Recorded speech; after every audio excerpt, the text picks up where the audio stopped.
You're looking at a Behringer P16 Personal Mixer, one of the onstage style mixers that I was mentioning in the prior video. And this particular one does not work with the wing. The wing does not have ultranet on it, which is kind of an odd oversight for Behringer since they developed it, but let's not talk about that right now. What I've done is I've got an AES 50 feed dropping over to an X32 rack feeding these so I could continue using these when I change to the wing. But let's talk about the basics of boxes like this. Now this box at the outset can be a little daunting for people who aren't used to running a mixer, which is a lot of musicians.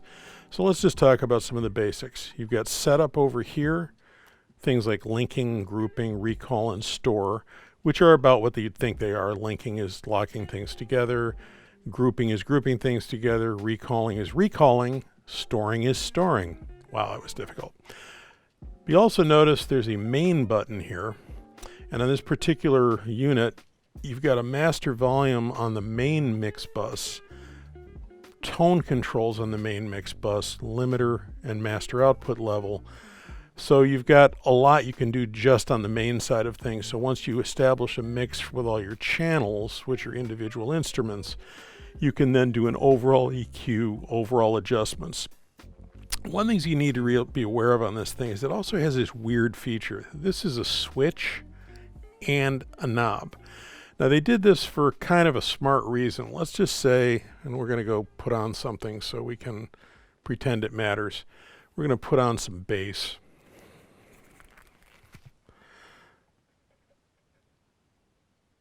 Which in theory I should be hearing now.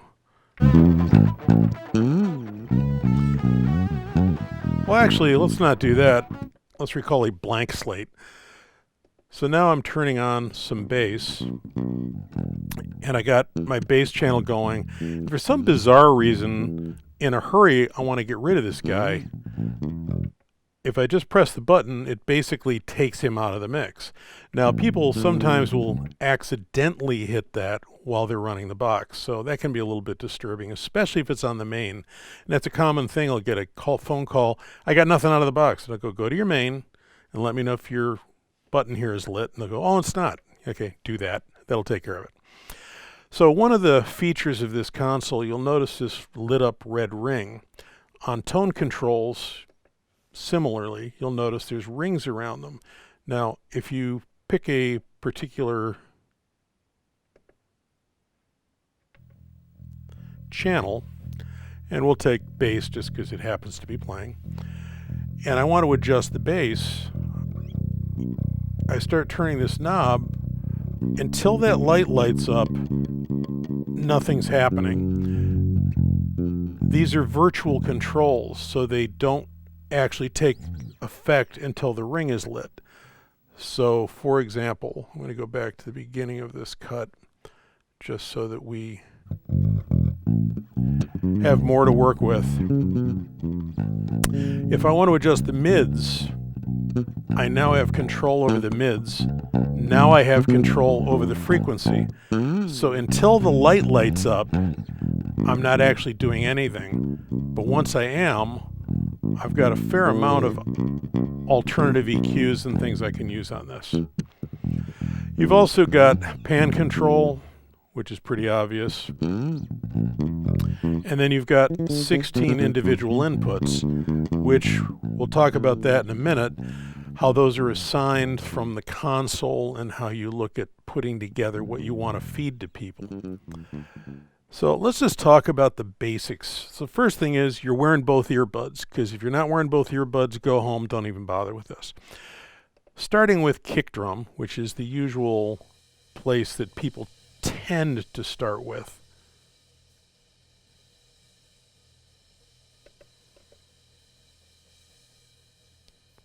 Not sure why. There we go. Now I happen to know what these are. Labeling is really helpful. Put a little hi-hat in it. And I'm going to put the hi-hat a little bit off to the side. And an overhead.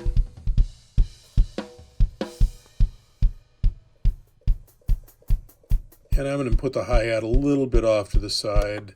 And an overhead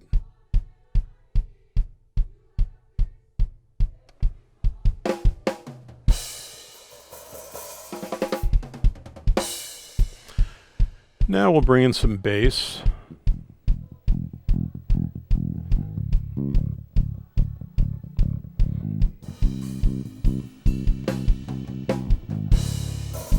Some keyboards.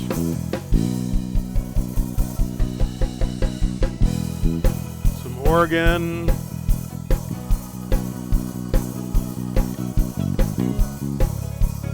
A little bit of guitar. And as you can see, you build a mix.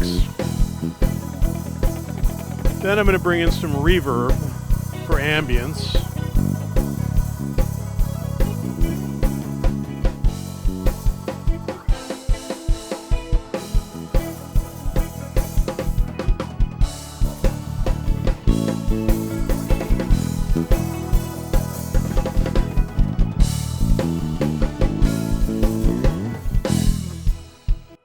So as you can see, you can very quickly build a mix. Now the issue of whether you pan or don't pan depends on taste. It's not a rule. If you mix everything mono, however, you're going to have a completely different experience than if you mix with panning.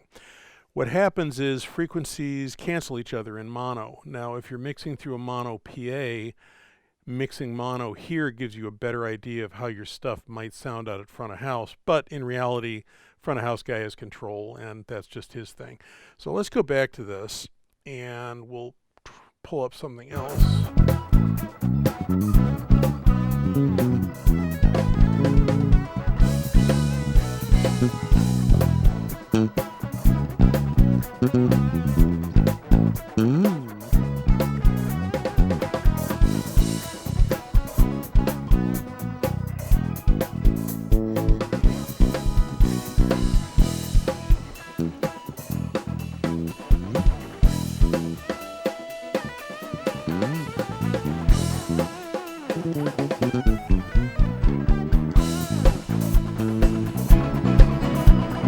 So that's a stereo mix.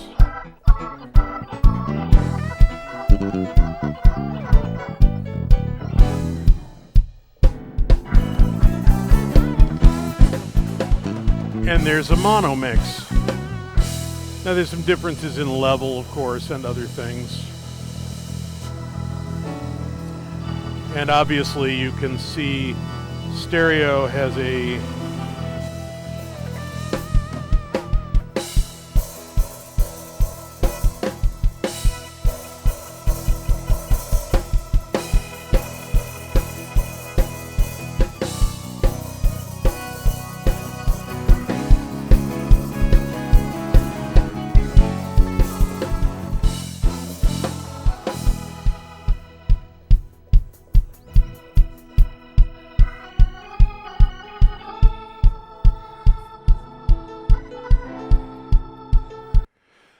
So you can tell stereo gives you a completely different environment.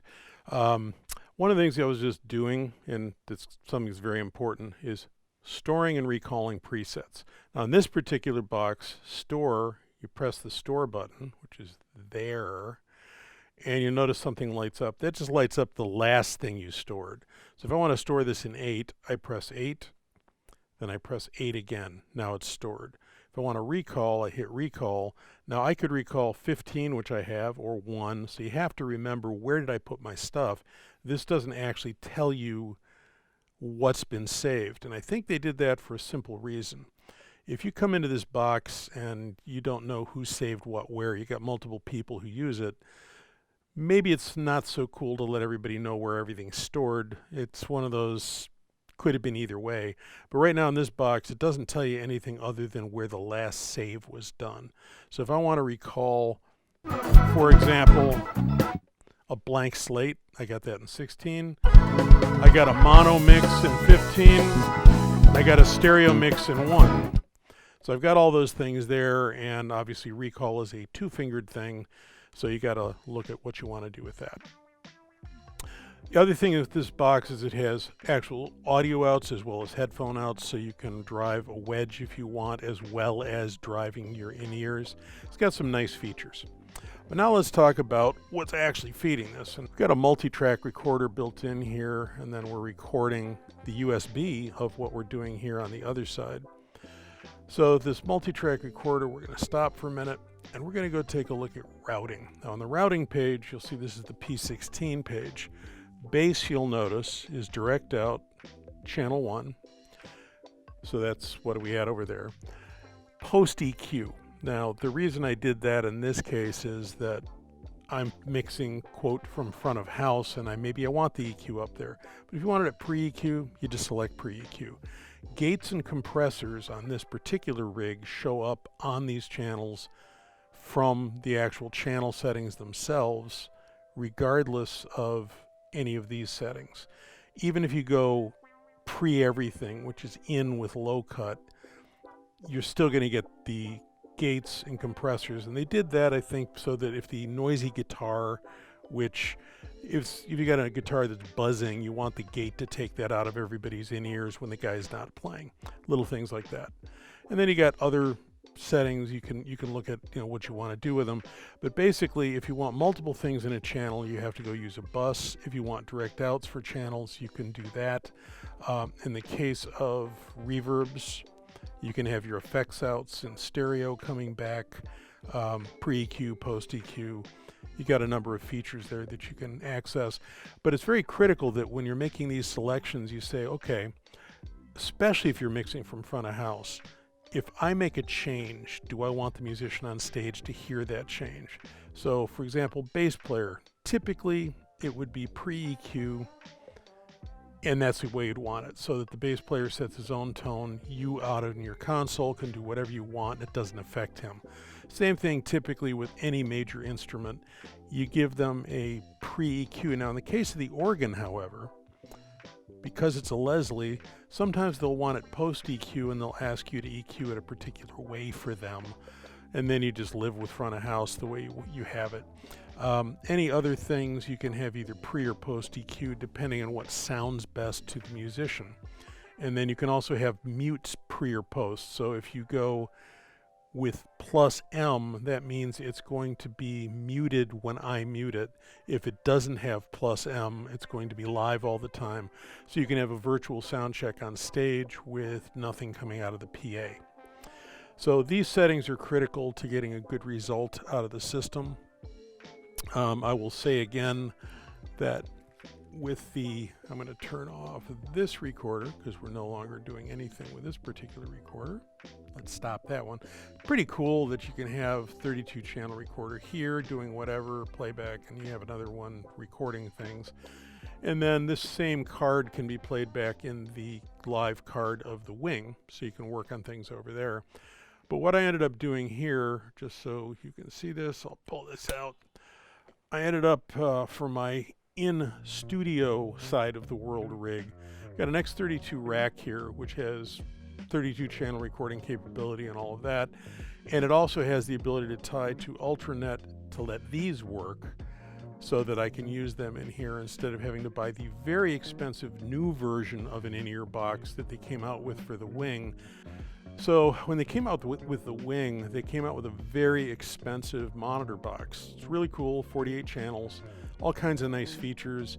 2 users with separate buses they can mix on it, and pretty expensive, quite expensive. So if I were to set up a room with 4 of those boxes and all the stuff I need to feed them off the console, I can buy this other console and 4 of these P16s for about the same money.